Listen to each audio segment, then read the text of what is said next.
Okay, so this is the tutorial for creating your questionnaire. For this tutorial, just to go through what a questionnaire is and what sort of questions you need to include, you're going to need to, in your group, devise a questionnaire to find out what people like and dislike about horror films. This will then help you to come up with your ideas for your horror film trailer. So this questionnaire is really important because it should give you some of the basis of what you're going to put in your trailer. So you're going to need to ask about 15 people, and they need to be both male and female. Okay, so what should you include in this questionnaire? Well, you should include lots of questions. You should include both open and closed questions, which give people the time to respond. But some of the things that you should include are as follows. Okay, so you need a name, an age, and a gender question.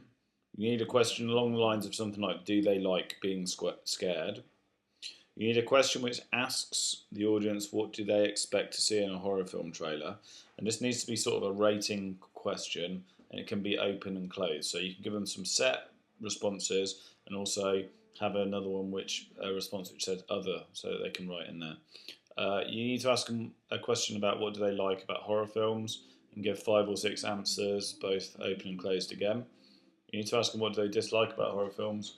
Again, 5 or 6 answers.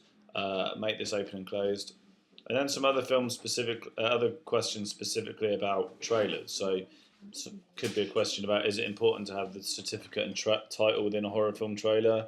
How long should a horror film trailer be? Is the music important? What is the best way to scare viewers within a trailer or in a film? And maybe 1 or 2 questions more. So you're looking for roughly probably between 10 to 12 questions for this. What you need to do as a group is you need to put this together, and then after you've done this and you put it together, what you're going to do is you're actually going to print it out and you're going to do this over the next week.